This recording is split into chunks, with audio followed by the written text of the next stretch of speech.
Well, Nate Klemp, thank you so much for being here with us on the podcast today. Dr. Nate Klemp, let me introduce you properly. Let me just give you a chance to kind of introduce who you are, share a little bit with our audience about what brought you to this point, and we'll get into the 80/80 marriage, which is the book that you and your wife wrote. We are very excited to talk through that with you and get into some of the key takeaways. But if you could, let us know kind of how did you get to this point and who are you? Sure thing. Yeah, well, I started my journey, I guess you could say, as a philosopher.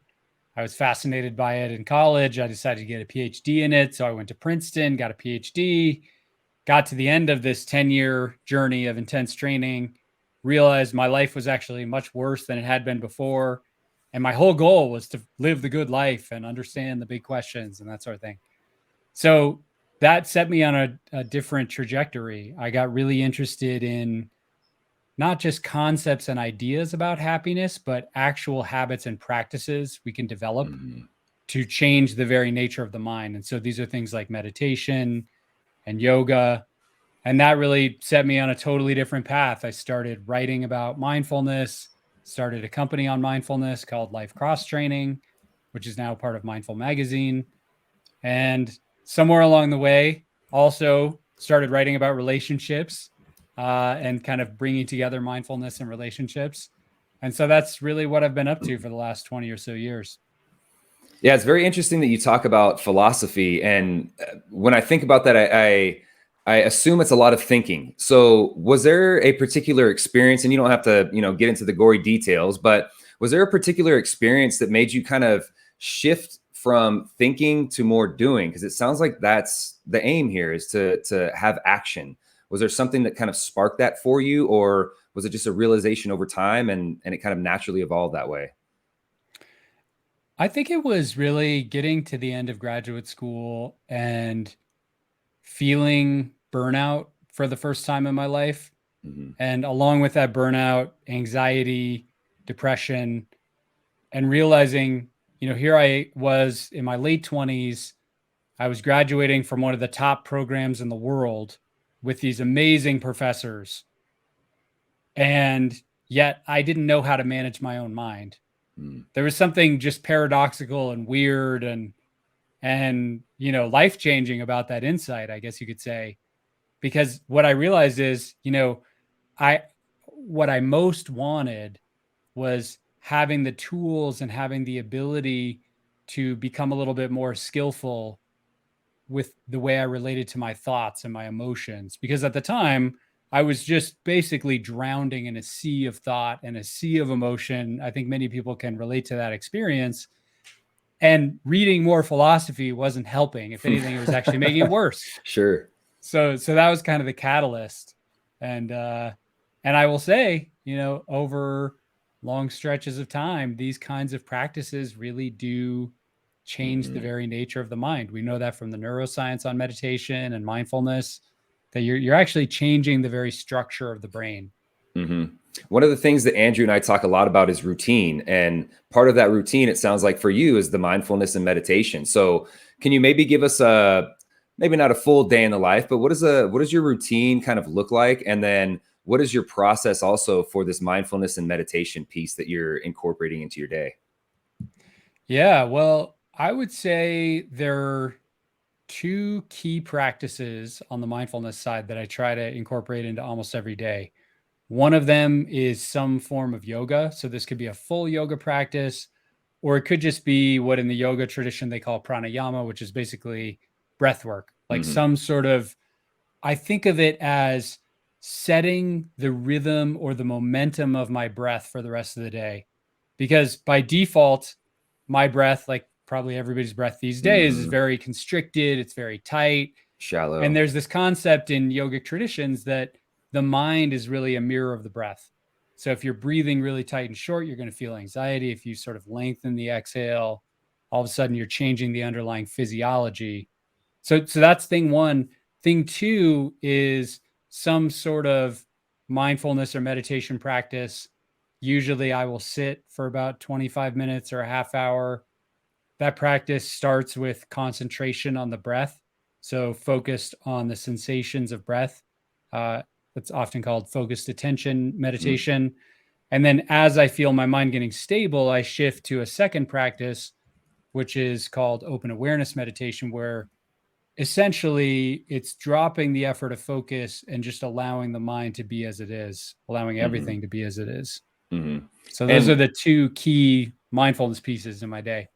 And how do you integrate that, or is it integrated with your family? That's, obviously there's books about marriage. And so is this something that you and your wife do together, and maybe not at the same time in the same room, but is this something that you guys essentially do together, whether it's at the same time or throughout the day? Is this something that you're intentional about, I guess?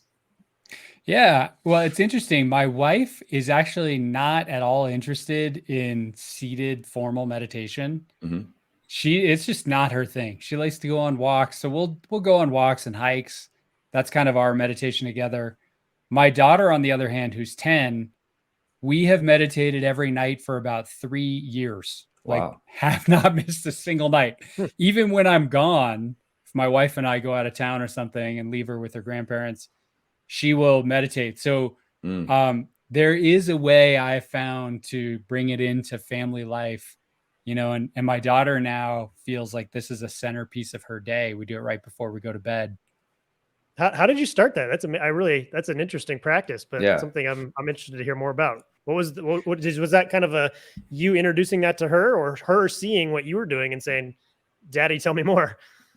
Yeah. Well, I think the first thing is she saw that this was a key part of my day. So in her reality, having a dad who just sits there doing nothing, meditating every day that's just like the sun rising. That's just part of her background reality. And then I actually think it was during the beginning of COVID when the whole world was melting down and, they had canceled school, and she was really kind of freaked out by the whole thing. That we started before bed, she'd say, I just have all these thoughts. I don't know what to do. I've got all these thoughts. We would start just doing, really, it's more of a visualization based meditation where we kind of imagine some sort of light moving through each part of the body. It's like a body scan, almost yoga nidra style practice. But and then it just became a habit, became part of the routine. And now sometimes I don't want to do it. I'm so tired. And she's like, no, we have to meditate, Daddy. I love that. So, I mean, one of the things that Levi and I are always kind of chatting back and forth with and kind of pushing each other is that modeling aspect of, we want our kids seeing us working hard and doing things that are productive. But I also hear this other side of it of, you mentioned the idea of doing nothing and how your daughter saw you doing nothing. And the first instinct I have is, do I want my kids seeing me doing nothing? And my initial instinct is no, but then I think about that again. It's like, wait, no, I do, because that is an important part of the day of being able to decompress. And actually, we also talk about the importance of having some quiet time every day to where we can spend some time thinking. And boy, it's something it strikes me as, I need to model that better, of them seeing that quiet time and actually inviting them into that. I love that. That's a really powerful piece. And I think it's pretty cool that your daughter has kind of grasped onto that so much. That's obviously a really special thing for you and her, kind of that bond. So, man, that's cool. And also she sees the two different styles, right? Like, so for me, it's hard to just sit. So I may be more like your wife in that I like to be out and kind of moving. It gets my creative juices flowing. And there is also time to sit in stillness for sure. But in general, as far as like the productivity piece of getting something out of the mindfulness would be more of like that walking. But your daughter gets to see both of those, which is awesome, because she sees different ways to bring peace to the mind and to the body. So that's really cool to hear. Did you guys experiment? Oh, go ahead. Sorry, Nate.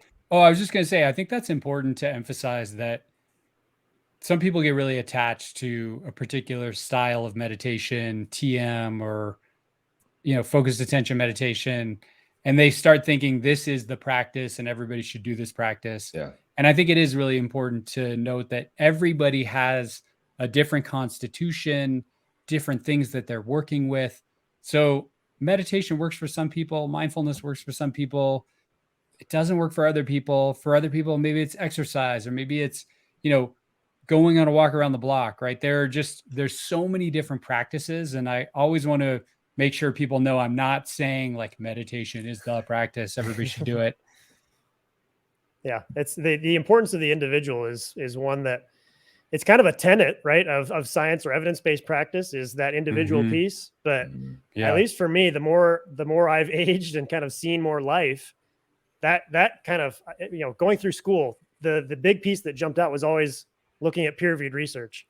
And I don't, Yeah. it's an important piece, but the importance of the individual, that piece of that evidence-based puzzle has really kind of expanded for me as I've seen more. And we apply this in nutrition and exercise, like you mentioned.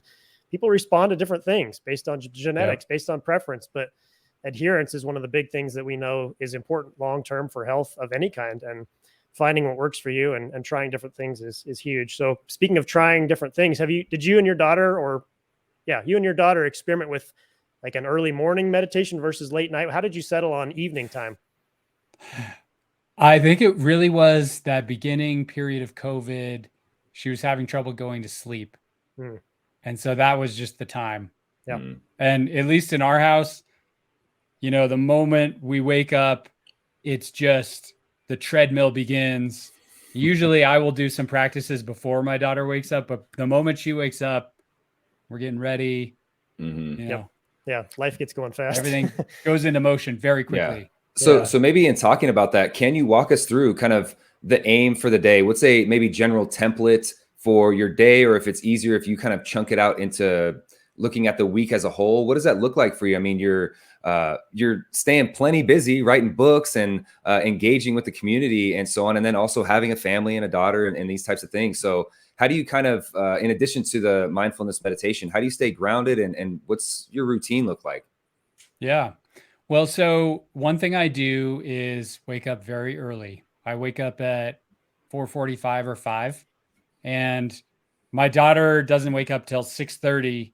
So my wife and I both begin the day an hour and a half early so I can get those key practices in. So that's often where I'll do some yoga. I'll do maybe some meditation. I might do some strength training, but it's like getting a few key wins in that early period. That's critical. And then there's some family time, getting ready for breakfast, stuff like that. And then once I get to the work day, I really think about my job in two primary buckets. And this is something that has evolved over time for me. So one of the buckets is my work as a writer. As I was telling you guys before the show, I'm working on a new book, and that requires a tremendous amount of time and energy. So I try to put that usually up in the front of the day, maybe spend a couple hours writing or doing some research. And then the other part of my day is really spent on being an author. And I know that sounds like a subtle distinction, but my work as an author is all of the promotional, marketing, platform building work that I have to do as an author in the modern age. Like books don't sell themselves. And so I'm on Instagram and I'm creating videos and I'm creating content. And then in between, I'm trying to intersperse like moments of rest or exercise. So sometimes I'll go for a short walk. I really like the practice of yoga nidra. That's a practice where you're lying down and you're sort of right at the edge of sleep. So it's a really deep practice of relaxation. Sometimes I'll put that in the middle of the day. And so that's kind of my day. And then, family time begins again. We have dinner, meditation with my daughter. Yep. Go to sleep, repeat. So that's kind of the rhythm of most of my days. Have you always been an early riser? No. In fact, when I was in college, I was the total opposite. I would stay up till 3 a.m. I'd wake up at like 10 a.m. I did most of my work from 9 p.m. to 3 a.m. That was my primary work spot. But so just slowly evolved over time. That's something that I'm finding with myself as well. Is I'm very much the same. So I would want to be the night owl, working later in the evening. And I'm kind of fascinated now with this shift that I've seen in myself, but also as I see other men in particular. I think this could apply to men and women, but it seems like, would you say that's a maturity thing? Is it kind of a goal oriented thing? What changed that for you? Because I'm trying to kind of dial in on, but how I basically in hindsight should have done this earlier is what I'm finding is I wish I would have adopted this practice previously because I'm seeing so many great things come from it. And so that's kind of where I'm going is what flipped that switch for you to make you kind of realize the importance of getting up early or the value of that and what it could bring you. Well, I think there were two things. One is I married somebody who was an early riser. And so we were going to go one direction or the other or sleep in separate bedrooms. Yeah. So somehow naturally I gravitated toward her model. But I also think energetically, there's something about the early rising model that makes a lot of sense. I know in Chinese medicine and Ayurveda, they think of the day almost like seasons, and the morning is like springtime. It's the most fertile ground for planting seeds and things like that. And as the day goes on, energetically, you kind of want to be winding down the energy and preparing for sleep. So the model I used to have was a really slow start to the day and then save the highest energy, highest intensity work for the end of the day and then try to go to sleep. I mean, it doesn't really make sense just from a pure sort of energetic model. So really now I think about it as I'm going to try to put the highest concentration, highest focus, highest energy tasks early on when I'm most ready to meet those tasks and then sort of taper off as the day wears on. Did you find that kind of parallels with the amount of responsibility that you also had? You mentioned marriage. I think of kids and marriage were the main two drivers that I can point to for me. And I kind of lumped those into, I needed to take on more responsibility and grow up a little bit. But I mean, I love the fact that it also matches what you're mentioning with the biological aspect of kind of the circadian rhythm and how things naturally go throughout the day. Yeah, I would say for sure. And, I think that for all of us, having kids in particular just turns free time into what Kaylee and I, my wife, like to call domestic gold.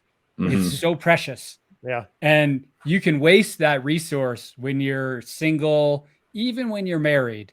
But when you get a kid or multiple kids, all of a sudden, at least for me, I had to become much more skillful around how I managed my day and the windows of time. And it actually paradoxically made me way more productive because I had less time, but I was so much more intentional around it that I got more done. Yeah, it's almost like you need a little bit of that stress to have the focus. One of my mentors explained it to me as live like a farmer, not a vampire. And I too, I mean, maybe it's, I don't know what it is. Maybe it is a maturity thing aside from being that unique person that's always been a morning riser. But I too is kind of more of the late night. That's when I'm, my brain's firing differently and whatever. But as I've gotten older, as we're all kind of sharing here, is that you need that morning time. But that also kind of gets me thinking of, are we doing too much? One of the things you talk about in the book is just kind of the chaos of the day for the individual, the chaos of the day, then combined with your partner. Now add in 1, 2, and 3 kids, and you have 5 lives or 5 different worlds colliding, if you will. So do you see or have you noticed that we're kind of socially almost doing too much? And I don't know, do you have any comments on that? Yeah. The short answer is yes. I absolutely believe that. We have this exercise in the book that we call What's on Your Boat, which is really simple, where it's basically an exercise of just seeing all the things that are on your metaphorical boat of life. And it's so illuminating. I try to do it actually every few months because it's just so easy to keep adding things to the boat that is our life. And there's also this mentality that I think is really interesting that, I think if we were to go back to the 1950s, there was this ambition to be really good at maybe one thing. So, and it was often very gendered. If you were a man, you were really good at your job. If you're a woman, you were really good at cooking meals and creating a delightful household. And now some really great, amazing transformations have happened in terms of gender equality and equality in marriage. But along with that has come this mentality of needing to be successful at everything. Right. And I think a lot of us feel this pressure where it's like, okay, I have to totally kick ass at work. I have to be this amazing parent who's at every single t-ball game and little league game. And I also have to be in great shape. Oh, and I have to train my mind through meditation and I have to eat really well. And you add all those up and it's like, so let me get this straight. You have to be amazing at everything. Mm-hmm. And it just doesn't work. There just aren't enough hours in the day. And so I think for many individuals, but also couples, having some intentional time to reflect on, okay, we have to choose at a certain point. If we don't choose our priorities, as Greg McKeown likes to say, somebody else will choose them for us. So we have to get intentional here, and we have to really think about, like, what are our top priorities? And that's a hard exercise because it often involves saying no to various things, various events, activities, people, family members. But I think that's one of the central predicaments of our time in marriage. Yeah. Yeah. As you were describing kind of your morning routine and just the place that meditation plays in that, you're kind of saying, okay, I've got 20 to 30 minutes of quiet. And the thing that initially came to my mind was, this cannot be rushed. You have to set aside a chunk of time, and it can't be, I've got 30 minutes, because then you're in that mindset of rushing and busy. And that's not, I'm not the expert on meditation, but I don't think that's how it's supposed to go. Yeah. And so to me, the thing I think of is, rather than addition, we need to figure out ways of subtraction to take out things that are in the boat to create more space for our priorities. And so can you expand on that practice or that reflection that you do? Like, what are some of the questions you're asking yourself, or what are some of the ways that you're approaching that mentally of figuring out what do we really prioritize as a couple, as individuals? Yeah. So the way that we would usually recommend people do this is, you can just take out a piece of paper, draw a little boat at the bottom of the piece of paper, and then draw to scale all the things that are on that metaphorical boat of life for you. So to scale, meaning if you spend half your day on email should take up half that page and be this massive bubble that says email. And if you read for 5 minutes a day, even though you wish you did more, reading is like this little tiny thing. So that in itself is very illuminating, because you're bringing awareness to the actual structure of your life. Most of us actually don't have that, surprisingly. And then the second piece is to then think, what would my dream boat look like? Like, if I could make wave a magic wand within reason, what would I want my priorities to look like? And so then you have these two pieces of paper with your actual boat and your dream boat. And it's really interesting because it starts to clarify a lot. You get really clear on, like, wow, if I really want this, I've got to change some things. I've got to throw some things off my boat, maybe, which is hard. Maybe there are things like Netflix binging that I really like, or Instagram surfing, but it could be that that's the trade-off. I either Netflix binge or I spend a little bit of time with my kids. And I gotta choose. Yeah. I love the painting of that picture. It's such an honest reflection. When you actually draw it to scale, that could hit home really quickly. Yeah. And you start to see, like, whoa, I'm spending a lot of time on things that maybe aren't my top priority. Interesting. I love that. I'm going to do that. So one of the things that I keep hearing, and to me was the resounding theme throughout this book, is that, to be sure, we have to communicate, whether that's with our spouse, with our kids, with in our relationships in general. We have to be communicators, but it's not just talking to talk. Just what it really takes is intentional conversation. And you mentioned that word, intentional. We need to be intentional about where we're putting our time, where we're putting our focus, and how we're laying some of those things out. Can you speak to intentionality, and maybe folks that aren't aware of what that is or how to do it, some strategies to not just have conversation with our spouse or our family or friends, but intentional conversation? Yeah, I think you're absolutely right. Communication is critical for all areas of life, but especially relationships and especially marriage. And one thing that I think is helpful here is we like to draw a distinction between what we call revealing, which is communication that's really about our internal experience, where we're sharing and we're getting closer and more connected, and what we call talking about the weather. And so talking about the weather is the surface. What most couples do most of the time. You get to the end of the day, you're tired. And it's like, oh, wow, it was really windy today. Yeah, it really was windy, wasn't it?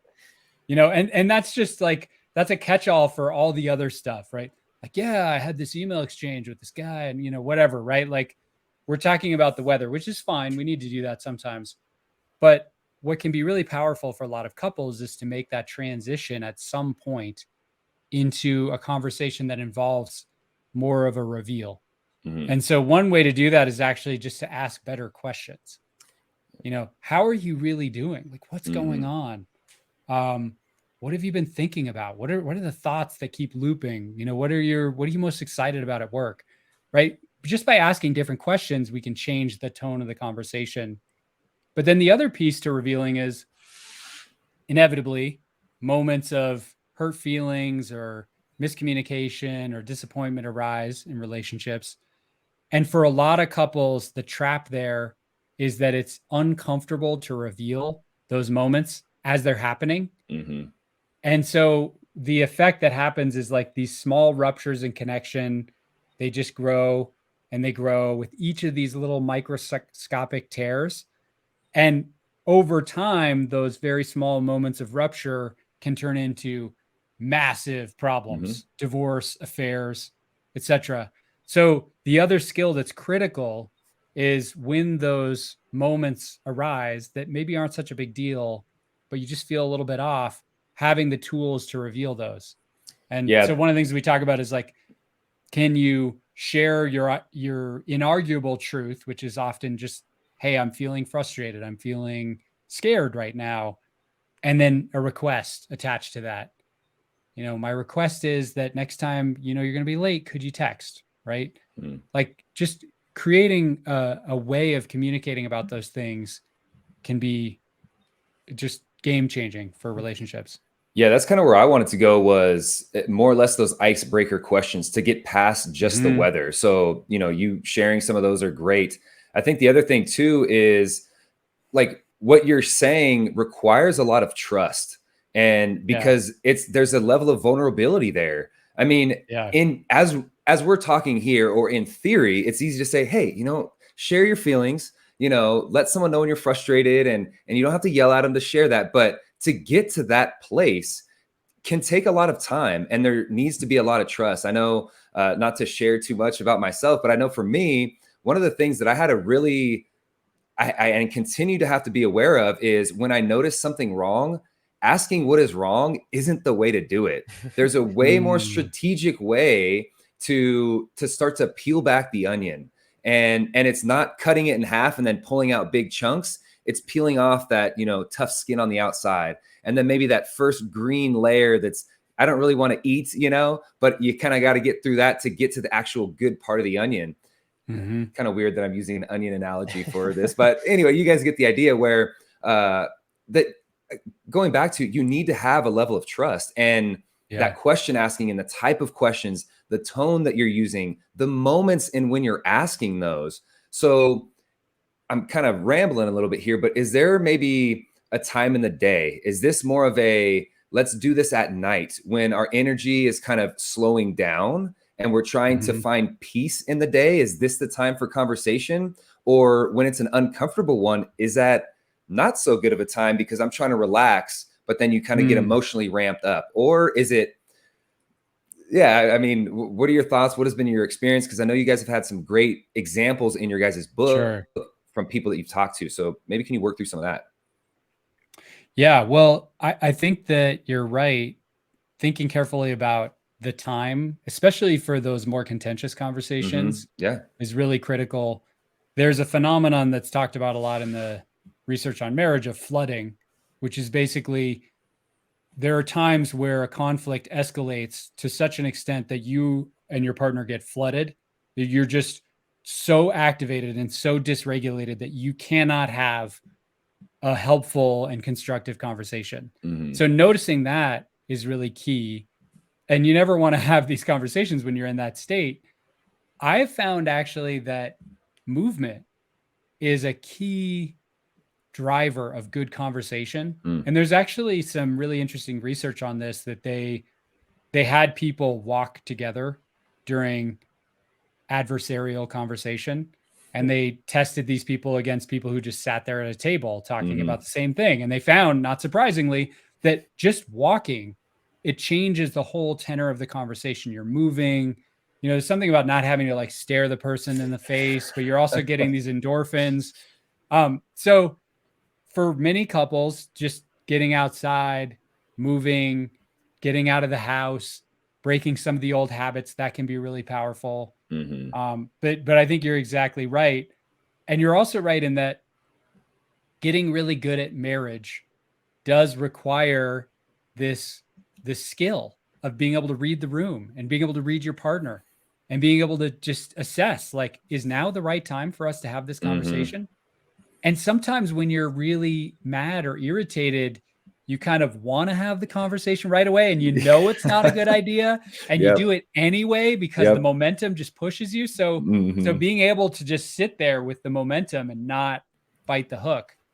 That's the art of marriage, That's a great point, because I think I was initially asking based on my spouse, but then as you so critically bring up, like, we have to ask ourselves, am I ready for this conversation?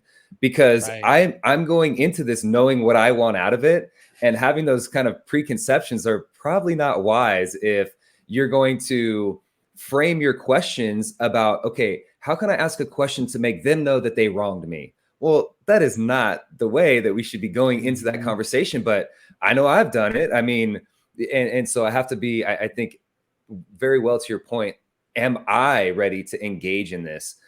Both in the way that I ask questions, in my mood, and what I'm truly trying to get out of it. I have to be intentional or introspective in that way. So I think that's thank you for sharing that and giving me a friendly reminder to do that.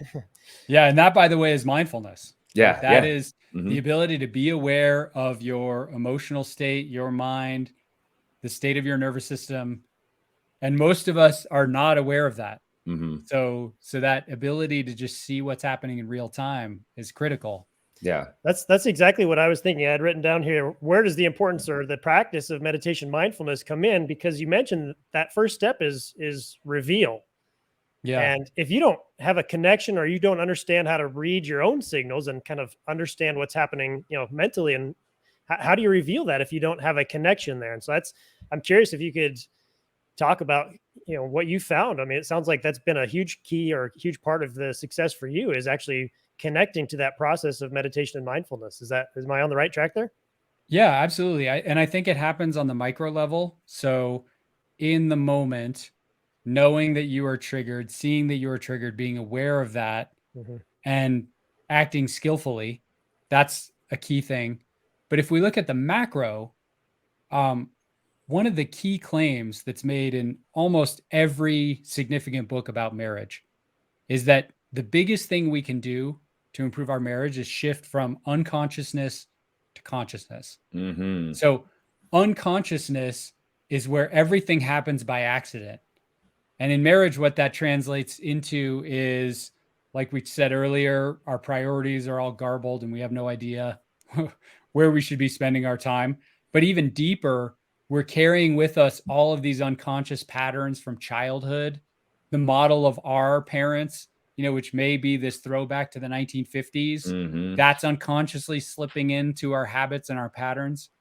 So like at this macro level, the whole game is about becoming more aware of what's happening and becoming more intentional.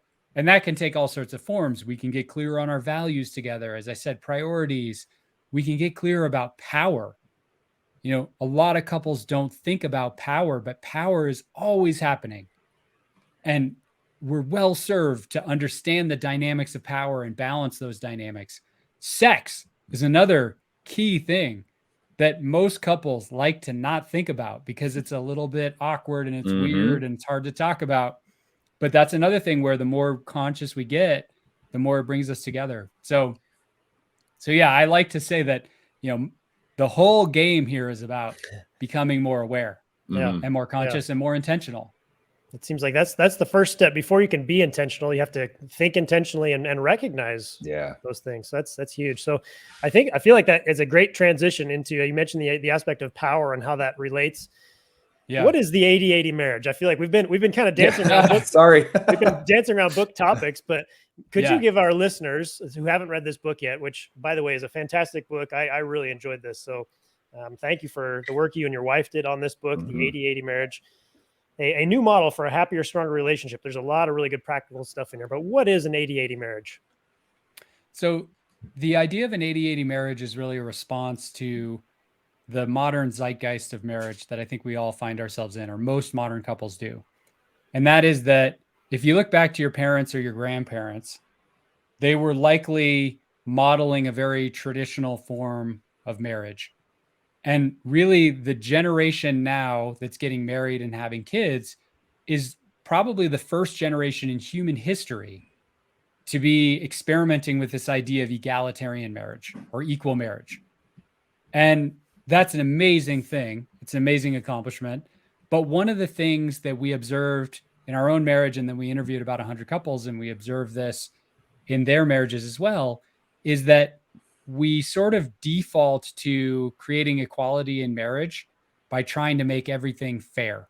So the idea is if we can just make everything in marriage and life perfectly 50-50 fair, then we're just going to ascend into the clouds of marital bliss and everything's going to be amazing and we're going to have sex all the time and it's going to be awesome. But it turns out that that's actually not true at all. The more we try to make everything fair and keep a mental tally of all the wonderful things we've done and compare it against our spouse, the more we're creating resentment and tension, and the less we're getting the things that we really want: connection, love, intimacy, etc. So the basic move is shifting the idea or the goal in marriage from doing 50-50 to this idea of radical generosity is what we call it. So what would it look like if in the culture of your marriage, you were striving to contribute at 80%? And we know that's not possible and the math doesn't work, but that's kind of the whole point, is that you can radically uproot the habits that are holding couples in this conflict pattern of fairness by striving towards something very different, which is radical generosity. And oh, by the way, when you do that, your partner tends to notice. It'll create this upward spiral, which brings you the things that you really want: love, connection. Yeah. Well, I think as you mentioned, in that 50-50 model, which on paper, the numbers may pan out and make more sense. But like you said, it's if you win, I lose kind of a situation. Whereas having this radical generosity, it's like, yeah, there's going to be times that I do a little bit more than you, but there's times that you do a little bit or way more than me. And so having that mindset, I think is a huge shift that we can all benefit from, for sure. Is there, in kind of thinking about some of the old ways, if you will, and I know you guys alluded to some of this in the book, but can you explain to listeners, what are some of the older traditions that we should maybe hold on to, or at least, and maybe I don't mean traditions, but maybe some of the older practices, more traditional practices that we can still use today in a modern time with the vision of having an 80-80 marriage? Yeah, so there's actually another model that we talk about a little bit in the book that comes before the 50-50 model, which is like current time slice. And that is what we call the 80-20 model. So think 1950s, Pleasantville, very gendered. You usually have a man who has a job and, he does maybe 20% around the house, or carries 20% of the load of making sure the marriage is successful. And then you have a woman who does 80%. And so the problems with that model are really self-evident, especially looking back in retrospect. I mean, it's just blatantly sexist and unequal. But there is a hidden virtue to that model, which is that there was a way in which both parties of the couple were sort of working together toward a shared aim, and they would win together. If the man got a promotion at work and made more money, that was a win for the woman as well. If the woman prepared an amazing dinner and, a fantastic Thanksgiving or whatever, that was a win for all. So to your point, the 80-80 idea is like, how do we take that sort of hidden virtue of the 80-20 model and realize that in the context of modern life where we are equals now, and that's a good thing. But how do we sort of preserve that idea? And the way to think about that is really that shift from trying to get individual success to something more like shared success together as a couple. I mean, if you think about the metaphor or the analogy of basketball, like many of us in our marriages, it's like we're on the all-star team and we're playing basketball with other all-stars and trying to get as many shots as we can and make sure that it's fair and that, we shoot the same amount or whatever, or score the same number of points. And that's just a recipe for a really bad basketball team. Mm-hmm. It's much better to think about, like, how do we win together? How do we arrange our lives so that we both succeed together? Yes. And it also seems like that maybe something to take away from the past is the clearly defined roles, because that's something that you talk about as well in the 80/80 side, where it's being intentional about, like, this is something that I want to do. And that basically the idea of roles is important, that are clearly defined, but now with a modern twist to it, which is they don't have to be only these three options of a role. The man can do maybe things that were back then considered more feminine, and vice versa.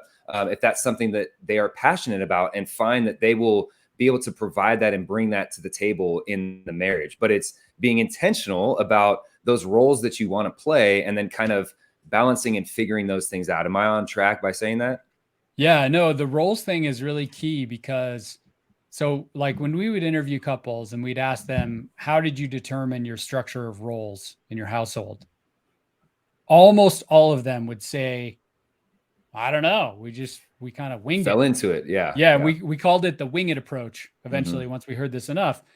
And the problem with the wing it approach is that, like, essentially what ends up happening is random historical accident and 1950s gender norms tend to determine who does what. Mm-hmm. So it creates inequality generally that places a higher burden on the plate of the female in the relationship. But it also just creates, like, total chaos and resentment, and nobody really knows who's doing what. So it does sound a little awkward and very corporate to be like, hey, let's figure out who's doing what and which roles we're doing individually and which roles we're sharing. Mm-hmm. But it's another place where, if we can bring that intentionality into the system, Yep. all of a sudden, like, so much energy is freed up for other stuff. Now we actually know who's doing what, and, we have clear lanes, and now we can spend more time having those fun conversations or whatever it is. So that's the basic idea behind roles. Yeah. That idea of scorekeeping, that was one of the major things that I kept feeling myself. I was kind of convicting my own self about. It's a pattern that I'll speak for myself, that I fall into is keeping score. Like, hey, I did this. Mm-hmm. You didn't do this. And you mentioned in the book a few times about how we're terrible at keeping score, because we see all the things we do, but we don't see everything that our partner does. We see a few things here and there, but we're not inside their head. We don't follow them all throughout the day. So we're generally terrible at scorekeeping, but it also, like you mentioned, creates this silent resentment that hampers all these other things that we actually want in this relationship. And it sounds like the key, maybe the key switch to flip there, is that radical generosity piece. Would you say that's the kind of number one antidote to that scorekeeping approach? I think, yes, the radical generosity piece is a huge antidote, but also just becoming aware of the sort of central problem of that fairness mindset, which is, as you were just describing, they would do this research where basically they'd go to these couples and they'd ask, what percentage of the work are you doing? And one partner would say 60%, and the other partner would say 75%. And the math makes absolutely no sense. Why is that? Well, it turns out that we have these cognitive biases that researchers can study that essentially create this total state of delusion where we think we're doing everything and our partner is not doing anything. One of them you mentioned is availability bias, which is basically just a fancy way of saying all of my wonderful contributions are available to me. What my wife does, some of that's available, but a lot of it's not. It happens when she's outside of the house or in her office or whatever. And I don't even know what's happening.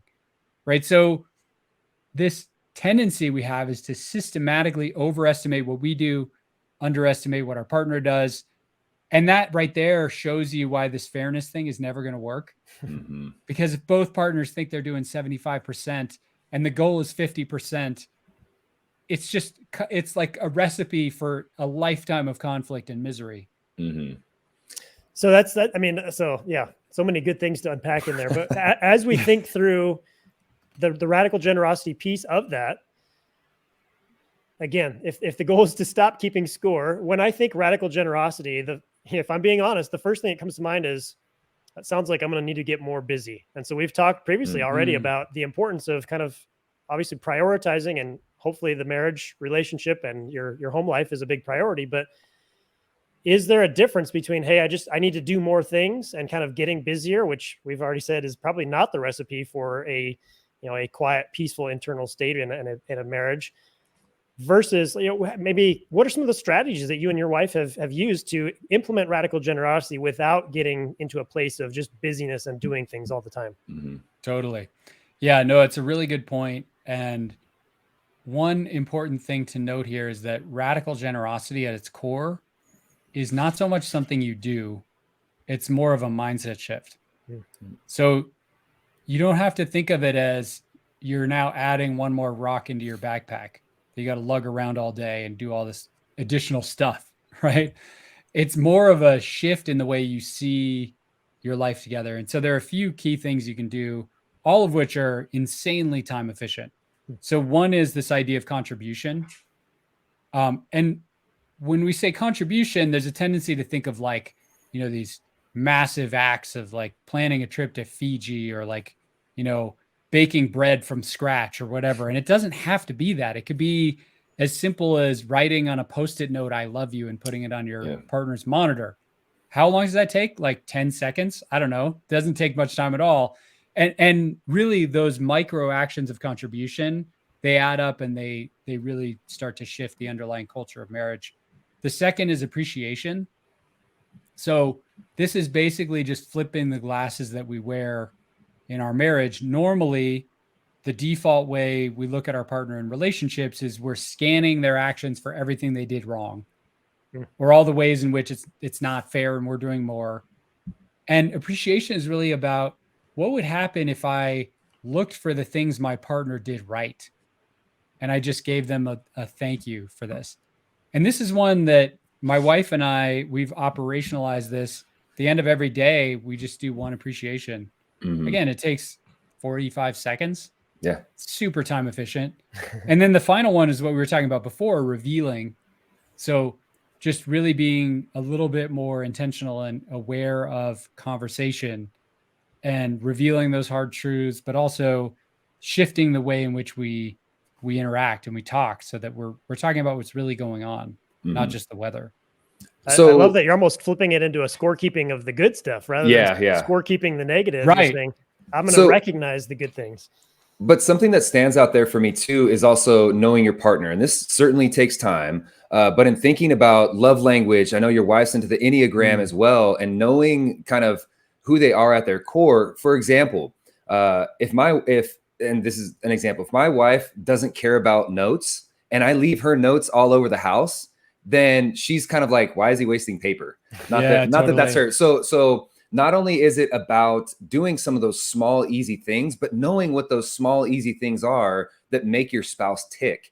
And so what are some ways to dig in and find out that, outside of just saying, hey, what would make you happy? Because I mean, that's definitely a question to ask. But is there a strategic question that we can ask to get to know them in a way that the efforts that we're making really, because if we're going to spend 10 minutes to do something for our spouse, that 10 minutes should be something that's for them, that benefits them, rather than, well, this is easy for me, I'll do it and they'll like this for sure.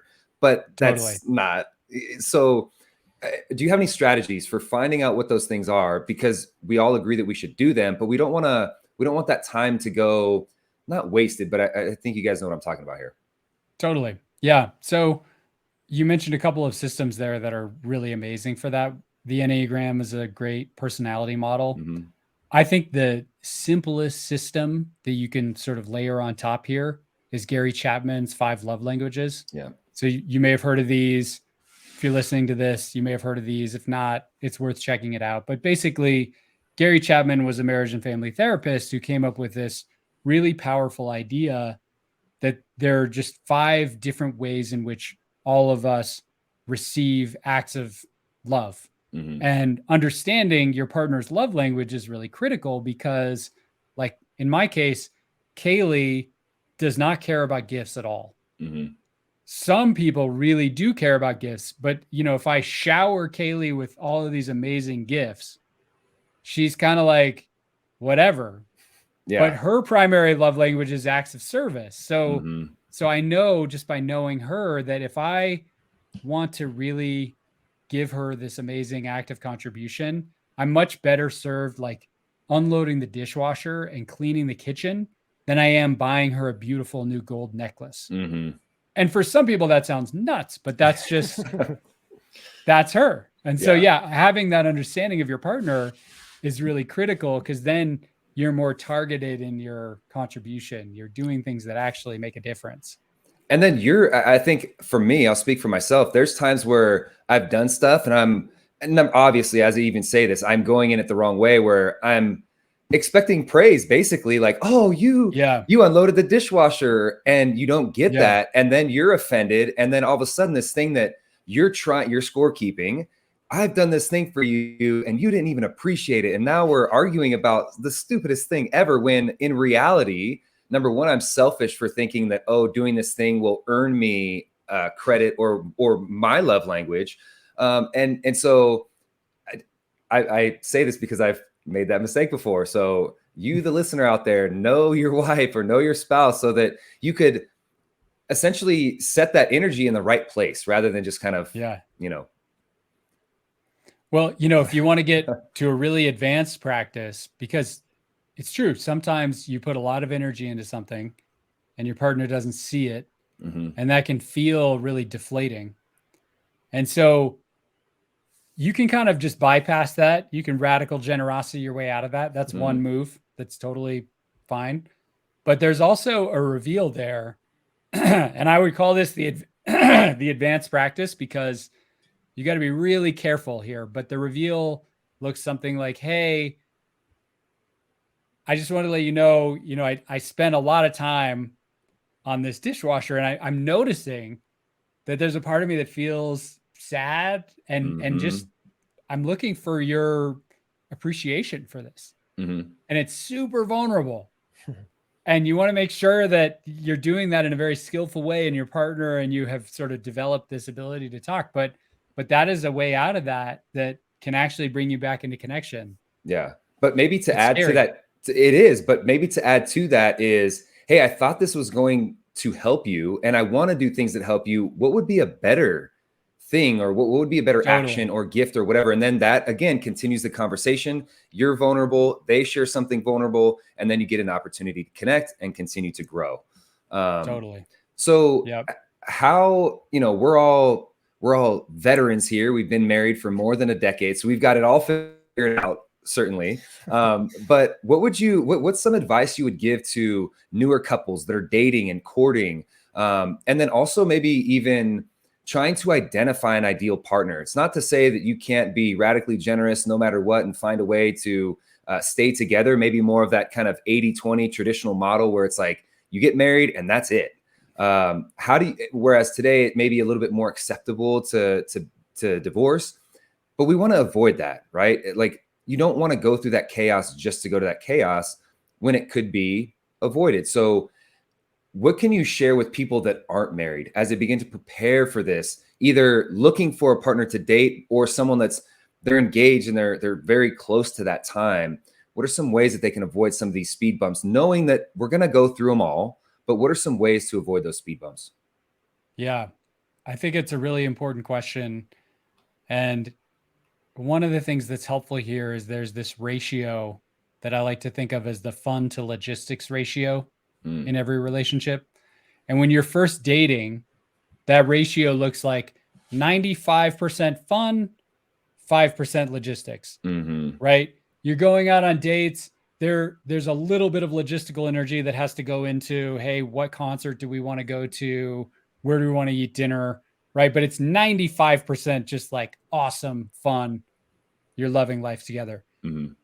As you move toward living together, getting married, having kids, that ratio slowly inverts itself to the point where, now you have a couple newborns, or a newborn and a toddler, and now it's going to look more like 95% logistics, 5% Mhm. fun.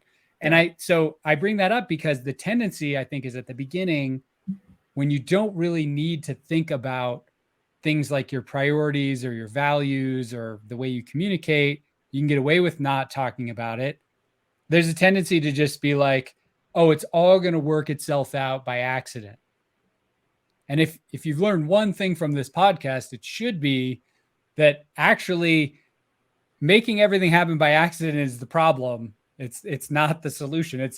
It's the opposite of intentionality. So Mhm. basically what I'm trying to say here is that if you can bring in more intentionality earlier, that's going to serve you so well as you go throughout your life and things get a little more chaotic. So what does that look like? It's things like really thinking about what are our values together as a couple, learning how to communicate more effectively with each other, thinking about your priorities together. These are all things that you're going to have to figure out eventually. And the sooner you figure them out, the more you can sidestep a lot of the conflict that happens along the way. Mhm. So success is not an accident, is what you're saying.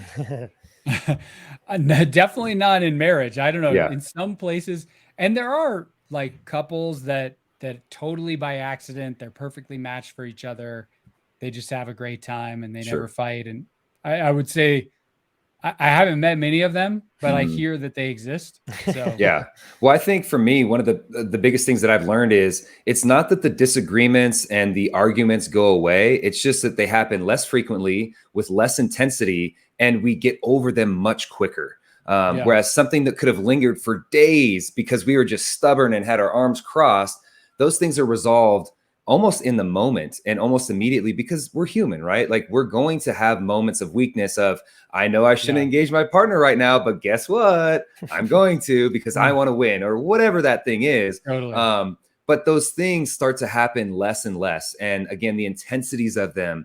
And so I think that it's important to, and maybe you can comment on this, whether I'm insane here or not, which is it's not that they'll disappear. It's not that you're going to get this thing down perfect, but it's a continued process. And what a blessing to be able to go through life with someone that way.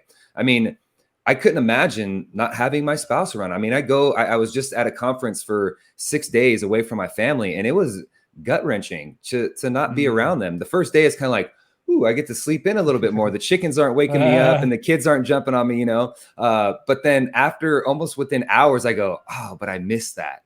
And Totally. so it's critical to have those tough times because they make you appreciate the rest of it. Yeah, absolutely. And I think what you're getting at there is that relationships, marriage, it's a practice. Yes. It's an ongoing, continual practice. And just like any practice, there are moments where you take a step backward, but then there are moments where you take a couple steps forward. Mm-hmm. And that I think is really the way to look at it, that, you can actually get better at marriage. You can get better at relationships. And a lot of people, I think, fall into this fallacy that you should know how to do this. You should just have this figured out.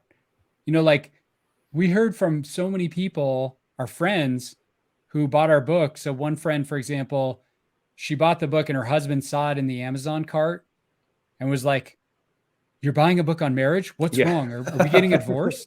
And it speaks to this mentality of like, we should just have this figured out. We shouldn't need a book on this or a system. We shouldn't have to practice this. Mm-hmm.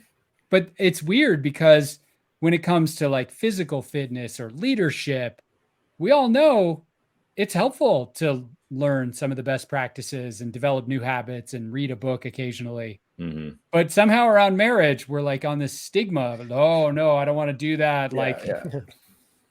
If the divorce statistics are any indication, we should be doing more of that for sure. Yeah, exactly. Mm-hmm. Mm-hmm. Totally. Nate, one of the things you talk about in the book is as couples are looking to maybe institute this 80-80 approach.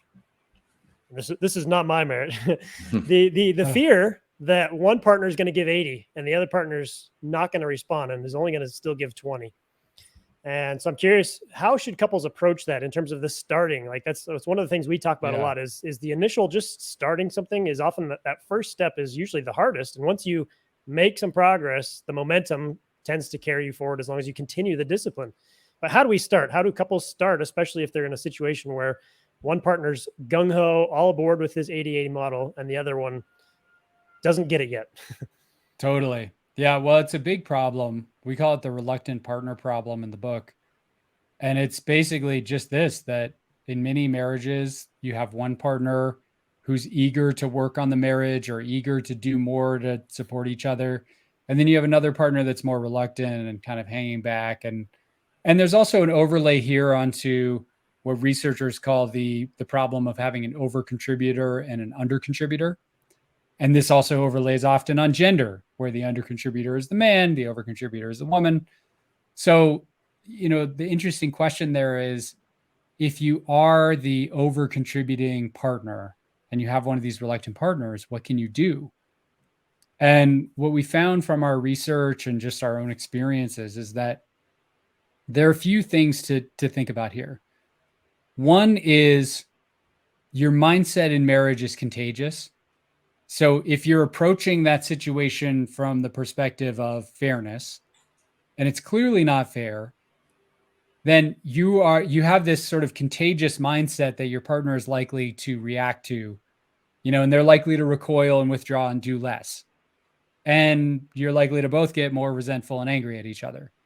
So shifting to radical generosity can have this kind of contagious effect where even though you were doing more before, if you're doing more from a place of generosity, often that can invite the other person who's doing less to sort of step up, because now the energy of resentment isn't laced into everything you're doing. But the other piece that I think is maybe even more critical is there's this idea, it comes from Gay Hendricks, who's a great author on self-improvement, where he says, in all times and in every way, we are getting exactly what we are committed to getting in life.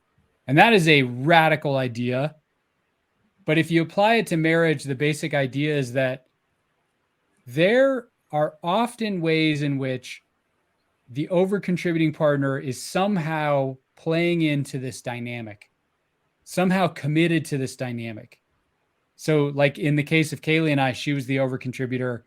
She loved having control over all of these different aspects of our life, over our finances, over the logistics, the social calendar. So on the one hand, she was mad that I wasn't doing more, but on the other hand, she didn't want to relinquish control.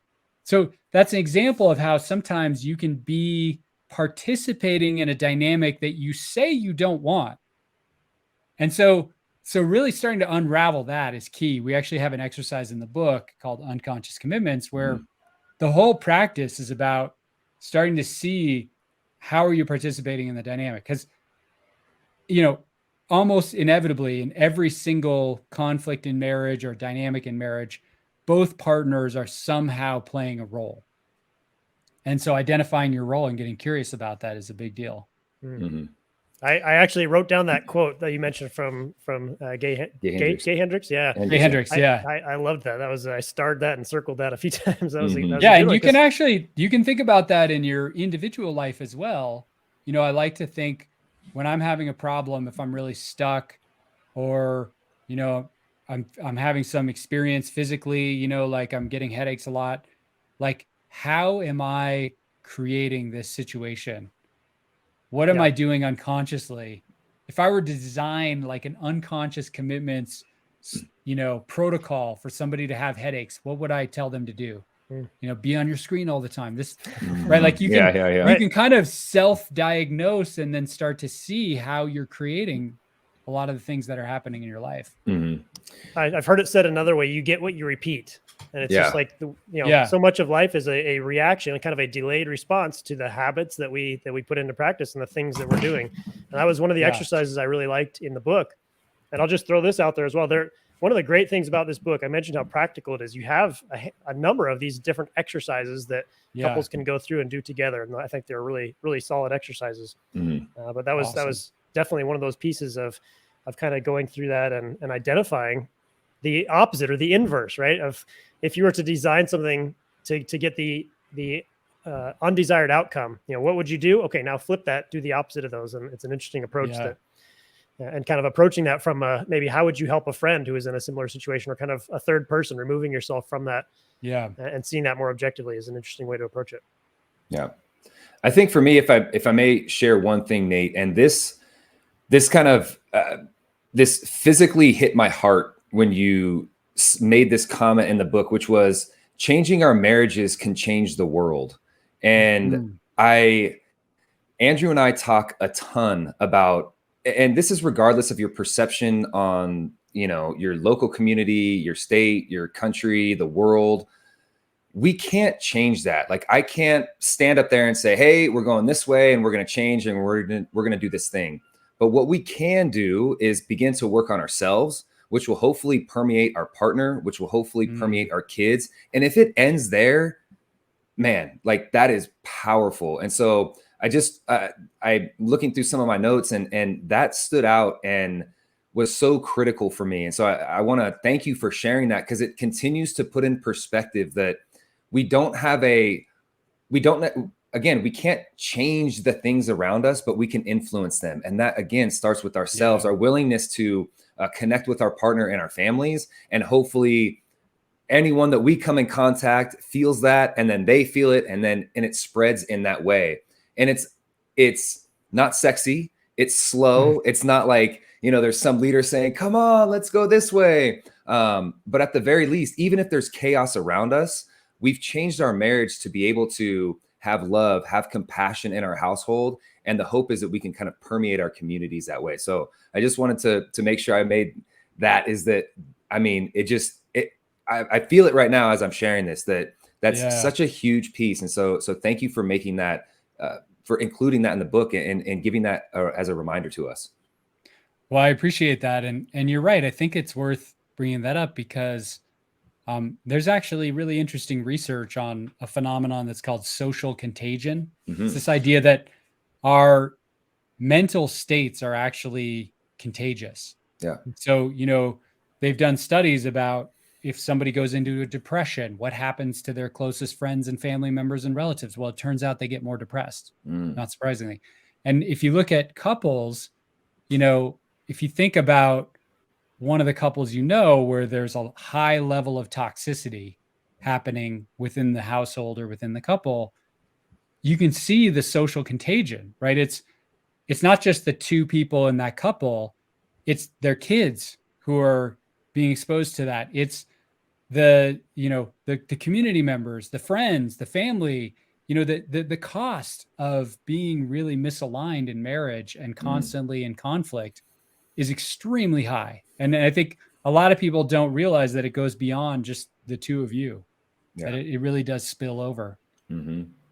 Yeah. So it speaks to the importance of mindfulness again. I'm learning a lesson here throughout this conversation. All comes back to mindfulness. I need to do more. I've experienced or experimented a little bit. I don't know if I should be plugging someone else's app, because I know you're working on this. So I need to experiment with yours as well. But Sam Harris's mindfulness waking up app.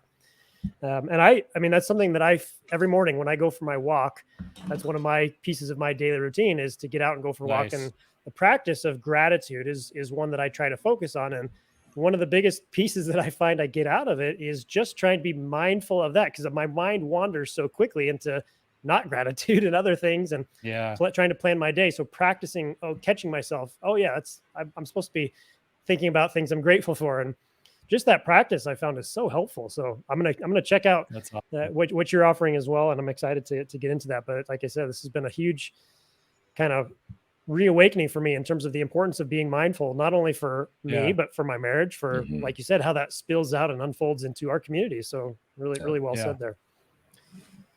Yeah, I'm excited. Awesome. One thing I'm curious about. So you've mentioned how you've gotten your daughter involved in the mindfulness aspect, but how are you going to get her involved or teach her about some of these kind of marriage type of ideas, the fundamentals? Obviously, we're thinking way down the road, but starting to lay those pieces down in terms of, what a good marriage looks like. Obviously, step one, or I shouldn't say obviously, maybe we should say step one is modeling that and living that out so she sees that. But how do you think through that as a dad? How do you think through that intentionality with a child of modeling and teaching and kind of the example that you can lead there? What are your thoughts on being a parent who's showing and teaching how to be a good spouse as well? Yeah, such a interesting idea, and I haven't ever thought about that. I have to be honest. So this is really new for me. I like questions like that. I would say for me and the relationship I have with my daughter, it's all about step one. That knowing what I know about marriage and about the way in which the patterns of your family just sort of show up unconsciously in your life, that really that's the whole game for me Mm. is, can Kaylee and I model a marriage where Jory it's just the air that she breathes is filled with these kinds of practices and a mindset of radical generosity, etc. Hmm. And one of the things we try to do is to build in some rituals that she sees. So like we'll do appreciations at dinner, things like that.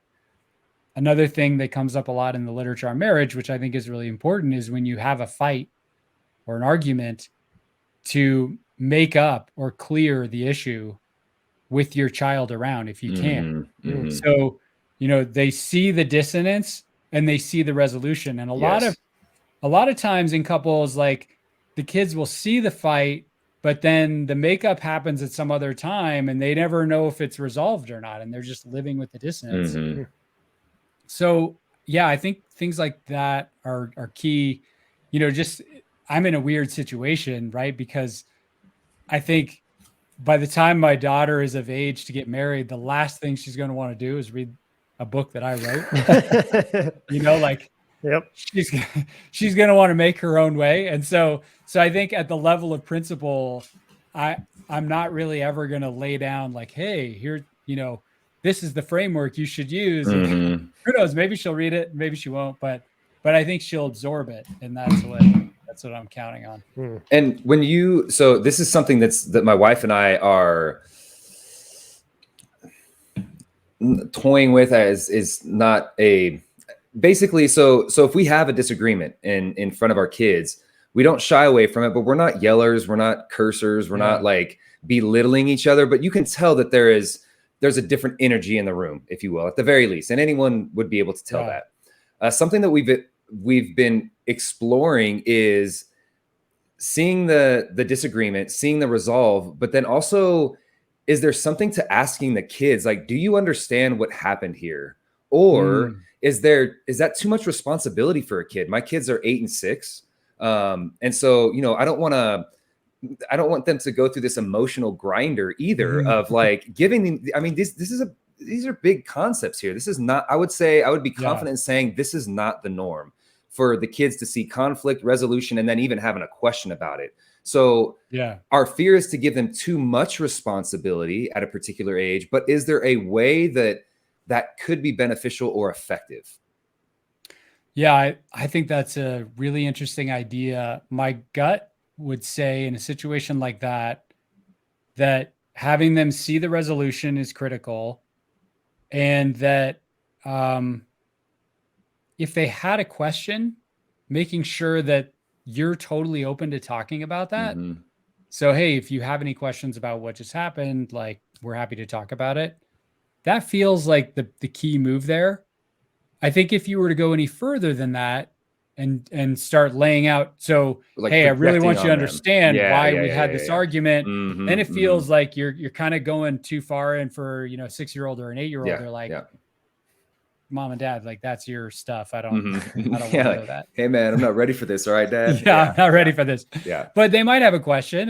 And I think creating an atmosphere in the house where your kids know that they can always ask questions and that nothing's off limits, I think is a great, like right now we're about to start talking about sex in our house because our child is 10. And that's one of the key things we want to do is create an atmosphere where there's nothing off limits. You can ask questions about anything and you feel comfortable with that, so that you're not just like holding it in and, not asking. And to be clear, I'm not interrogating my kid, just so everyone understands. Totally. I'm not like, so let me get my pen and paper out. But it is like, but you could see them, you could see them thinking through things.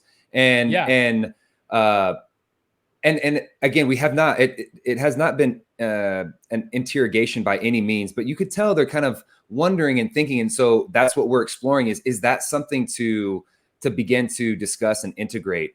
But in that question, something that you bring up is the sex conversation with kids. I mean, I don't think any parent is like, can't wait to have this one. Yeah, so right. if you don't mind sharing, what is your and Kaylee's approach, or what have you guys kind of talked about in preparation for this? Because our kids are a couple years behind you, but we're always asking those that are going before us. So are there a couple things that you guys are trying to hit on and make things very clear? For example, it sounds like an open discussion, always having some type of a safe place for them to be able to come to you with questions. But is there anything specifically that you guys are aiming to do to make that a healthy discussion?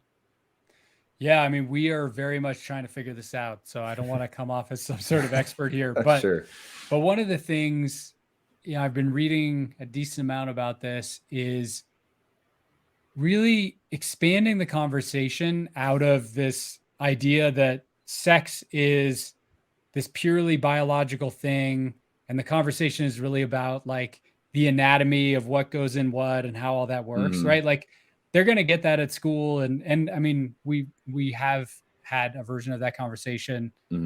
So that's all fine. I think the thing that we're interested in talking about is like sex as like, it's a lifelong journey of exploration.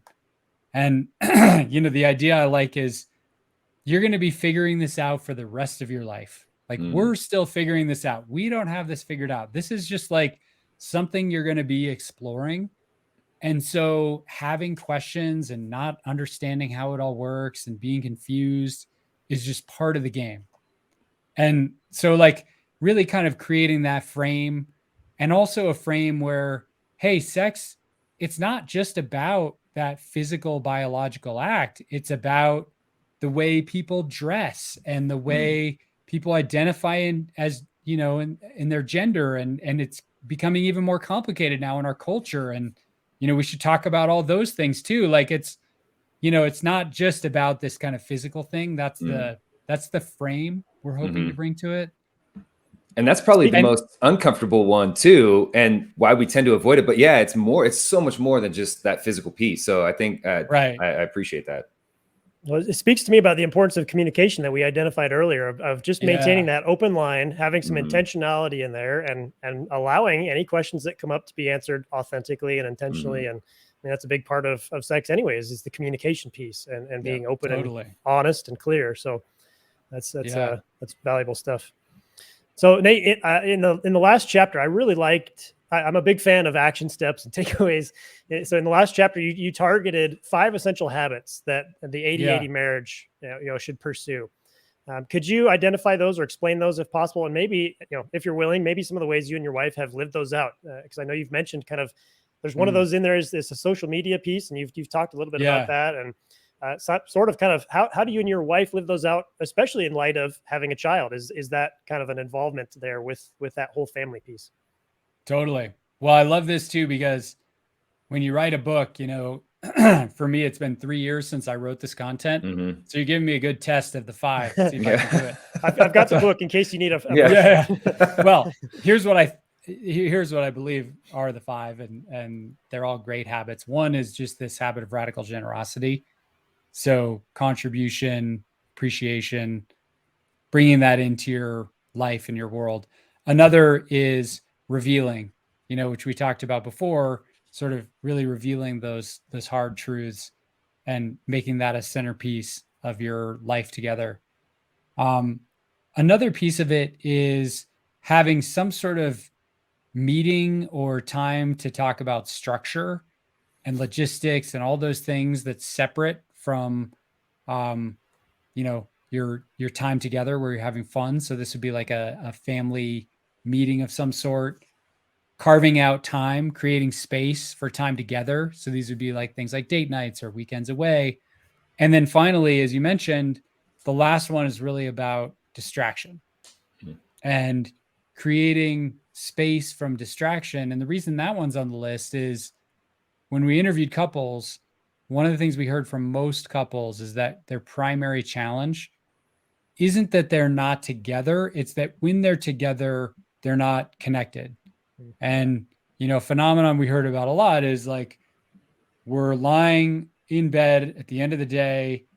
I'm on Instagram.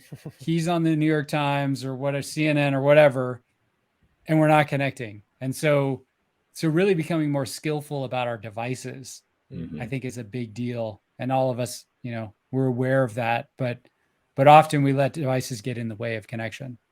Yeah, that's such a huge one. As I think through what are my boys, I've got two boys. So what are they going to be faced with as they grow up? Yeah. And the device thing is a huge, huge piece of that. And totally. So yeah, that's a big one for us that we want to try to model for them is putting those devices away and being really intentional about that. And like you said, the two that really jumped out to me were the creating space for connection and then removing those distractions, because as we've talked about, that's so much of the modern world. I feel like that's going to be a superpower, is the ability. I kind of equate it with almost like, as we look at the impact of nutrition on things like diabetes, I almost see it as the same way of this overloading, right? Creating an overload signal with so much information and distractions that the people who can separate themselves from that and have good habits in place, just like the people who have good nutritional habits, there's plenty more involved, of course, but it's going to set them at a huge advantage compared to, I would say, the average or their peers in many cases. And so that's really something that I think is an important piece that I want to pass on to my boys. So thanks for those 5 habits. I think there's a ton of value in there. Awesome. The last question I have is, we've kind of talked through some of the personal examples that we've all gone through. And as Levi and I discuss and kind of air out some of this stuff in this format, I'm kind of curious, how's the approach between you and your wife in terms of, you want to create some authenticity with a book or in a podcast, right? We want viewers and listeners to connect with the struggles we're going through, but we also don't want to air out all the dirty laundry. And, there's a line there somewhere. How do you guys navigate that? And are you having conversations about what you're sharing with everybody, or how do you balance the authenticity versus too much information there? Yeah, it's if you're out there in the public sphere writing or on social media, I think you have to think about this really carefully. And you see a lot of models out there that are on various extremes. On the one hand, you see people who really don't share much of anything that's vulnerable or real. And I think there are drawbacks to that. On the other hand, you see people who are sharing so much that it's scary, frankly, to me. I mean, we have met on this journey various couples who are sort of in the marriage space who take this approach, and they go on Instagram and they share everything from pictures of the placenta coming out during childbirth to the exact details of sexual acts and things like that. And I think, I'm not saying that's bad. I think some people really love that and gravitate toward that, but it's definitely not what Kaylee and I want. So we have a pretty clear line around the kinds of things that we're willing to share and the kind of things that we're not willing to share, and how upfront we want to be with our life, and we're trying to find a middle ground where we can stay authentic and real, but also have privacy, and not have everything we do